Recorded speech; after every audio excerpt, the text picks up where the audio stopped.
नमस्कार मित्रांनो, मी उमेश. स्वागत आहे तुमचं मराठी टेक मित्र आपल्या यूट्यूब चॅनलमध्ये. मुख्यमंत्री माझी लाडकी बहीण योजनेअंतर्गत मागील 2 महिन्याचे हप्ते ज्या महिलांना मिळालेले नाहीत, ज्यांची के-वाय-सी चुकलेली होती, अशा महिलांना परत एकदा चान्स देण्यात आलेला आहे, संधी देण्यात आलेली आहे आणि ती त्यांची के-वाय-सी एक वेळेस दुरुस्त करू शकतात.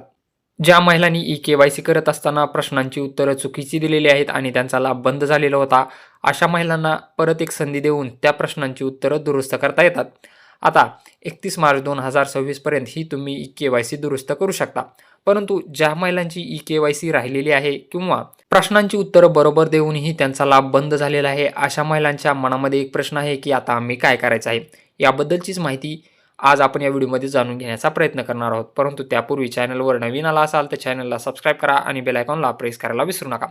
आता ज्या महिलांची के-वाय-सी राहिलेली होती, त्यांनी जर त्यांचा आधार कार्ड क्रमांक टाकला तर त्यांना काय त्यांना असं दाखवलं जात आहे, हा आधार कार्ड क्रमांक के-वाय-सी दुरुस्तीच्या यादीत नाही. हा एरर कोणाकोणाला दाखवत आहे? ज्यांची के-वाय-सी राहिलेली आहे, म्हणजे ज्यांनी 31 डिसेंबर 2025 पर्यंत के-वाय-सी केलेली नव्हती, अशा महिलांना हा एरर दाखवत आहे. आणखीन ज्या महिलांची के-वाय-सी बरोबर करूनही हप्ता बंद झालेला आहे, परंतु त्यांना इतर कारणास्तव लाभ बंद झालेला आहे. जसं की एका घरामध्ये 2 महिलांपेक्षा जास्त महिलांनी रेशन कार्डवर लाभ घेतलेला असणे, घरामध्ये 4 चाकी वाहन असणे किंवा इन्कम टॅक्स भरत असणे, सरकारी नोकरदार असणे, अशा जर काही कारणास्तव तुमचा लाभ बंद झालेला असेल, तरीही तुम्हाला हा एरर दाखवला जाणार आहे. फक्त यामध्ये दुरुस्ती कोणाला करता येणार आहे? ज्यांनी प्रश्नांची उत्तरं चुकीची दिलेली आहेत. या प्रश्नांची जर उत्तरं तुमच्याकडून चुकलेली असतील आणि तुमचा लाभ बंद झालेला असेल, तरच तुम्ही दुरुस्ती करू शकता आणि या प्रश्नांची उत्तरं तुम्हाला बरोबर द्यायची आहेत. के-वाय-सी दुरुस्ती करत असताना तुम्हाला या दोन्ही ठिकाणी नाही करायचं आहे आणि सबमिट करायचं आहे. परंतु आता ज्या महिलांची के-वाय-सी राहिलेली आहे, त्यांनी काय करायचं? भरपूर साऱ्या अशा महिला आहेत ज्यांची के-वाय-सी राहिलेली आहे, त्यांना काही कारणास्तव के-वाय-सी करता आली नाही. त्यांनी काय करायचं आहे? बहीण योजनेअंतर्गत के-वाय-सी अपूर्ण राहण्याची कारणं काय आहेत, ते अगोदर आपण समजून घेऊया. शेवटच्या दिवशी मोबाईल ओ-टी-पीची समस्या आली. वारंवार प्रयत्न करूनही मोबाईलवर ओ-टी-पी प्राप्त झाला नाही. त्यामुळे त्यांची के-वाय-सी प्रक्रिया पूर्ण झाली नाही. त्यानंतर काय झालं होतं पहा, वेबसाईट आणि सर्व्हर डाऊन झाल्यामुळे, अंतिम तारखेच्या दिवशी वेबसाईट न चालण्यामुळे व सर्व्हरच्या तांत्रिक अडचणीमुळे के-वाय-सी पूर्ण करता आली नव्हती.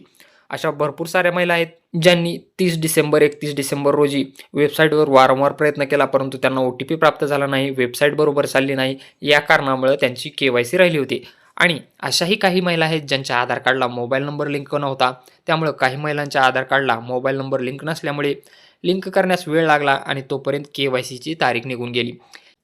आणि याचा परिणाम काय झाला? तांत्रिक कारणामुळे अनेक पात्र महिलांचा लाभ बंद झाला आहे. त्यांना के-वाय-सी पूर्ण करण्यासाठी पुन्हा एक संधी देण्यात यावी, अशी मागणी आता लाडक्या बहिणींद्वारा केली जात आहे. जर तुमची ही के-वाय-सी राहिलेली असेल, तर तुम्हालाही परत एकदा संधी दिली पाहिजे का नाही, हे कमेंट बॉक्समध्ये नक्की सांगा. आणि जर तुम्हाला एक संधी द्यायला हवी असे वाटत असेल, तर त्यासाठी तुम्हाला काय करायचं आहे ते तुम्हाला सांगा. महिलांची के-वाय-सी बाकी आहे, त्यांनी काय करायचं आहे? महिला व बालविकास विभागाकडे एक निवेदन द्यायचं आहे की तुम्ही जसं के-वाय-सी दुरुस्तीसाठी परत एक संधी दिली, तशी आम्हालाही एक परत संधी द्या, आमची के-वाय-सी राहिलेली आहे. अशा प्रकारे या लाडक्या बहिणींवर अन्याय होत आहे. यामध्ये पात्र महिला असूनही त्यांची के-वाय-सी राहिल्यामुळे त्यांच्यावर अन्याय होत आहे.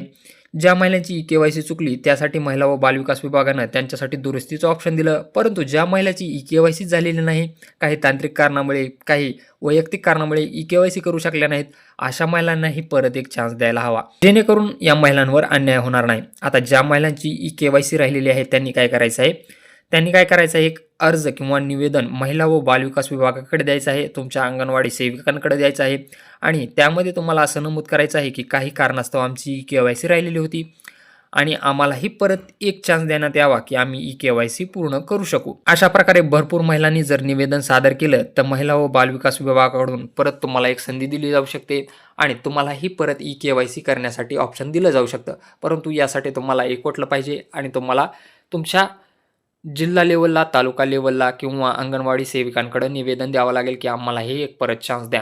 आता यामध्ये तुम्हालाही एक परत चान्स द्यायला हवा का नाही, कमेंट बॉक्समध्ये नक्की सांगा. आणि ज्या महिलांची के-वाय-सी राहिलेली आहे, त्यांच्यासोबत हा व्हिडिओ नक्की शेअर करा, जेणेकरून त्यांनाही समजेल की आता आपल्याला काय करायचं आहे. व्हिडिओ आवडला असेल तर चॅनलला सबस्क्राईब करा आणि बेल आयकॉनला प्रेस करायला विसरू नका.